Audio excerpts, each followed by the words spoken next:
अपर्याप्त तदस्माक बल भीष्माभिरक्षितं पर्याप्त त्विदमेतेषा बल भीमाभिरक्षितं। हमारी शक्ति अपरिमेय है तथा हम सब पितामह द्वारा भली भांति संरक्षित है, जबकि पांडवों की शक्ति भीम द्वारा भली भांति संरक्षित होकर भी सीमित है। तात्पर्य, यहाँ पर दुर्योधन ने तुलनात्मक शक्ति का अनुमान प्रस्तुत किया है। वह सोचता है कि अत्यंत अनुभवी सेना नायक भीष्म पितामह के द्वारा विशेष रूप से संरक्षित होने के कारण उसकी सशस्त्र सेनाओं की शक्ति अपरिमेय है।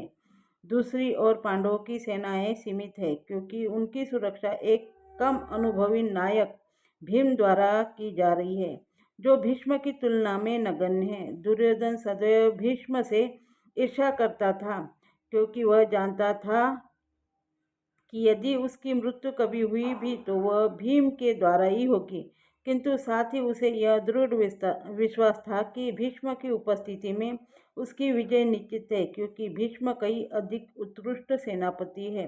वह युद्ध में विजयी होगा, यह उसका दृढ़ निश्चय था। अयनेषु च सर्वेषु यथा भागम व्यवस्थिता भीष्ममेवाभिरक्षतु भवन्तु सर्व एव भी। अतएव सैन्य व्यूह में अपने अपने मोर्चों पर खड़े रहकर आप सभी भीष्म पितामह को पूरी सहायता दे।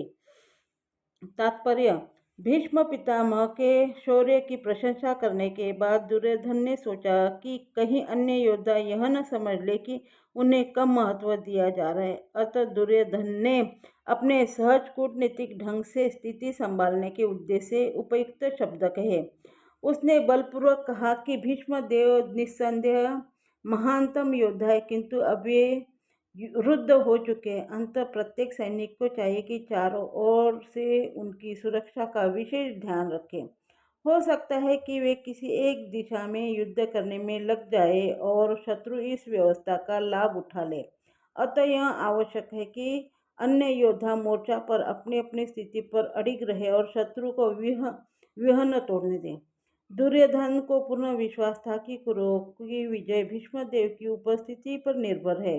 उसे युद्ध में भीष्मदेव तथा द्रोणाचार्य के पूर्ण सहयोग की आशा थी, क्योंकि वह अच्छी तरह जानता था कि इन दोनों ने उस समय एक शब्द भी नहीं कहा था जब अर्जुन की पत्नी द्रौपदी को असहाय व्यवस्था में भरी सभा में नग्न किया जा रहा था, और जब उसने उनसे न्याय की भीख मांगी थी, यह जानते हुए भी कि इन दोनों सेनापतियों के मन में पांडवों के लिए स्नेह था।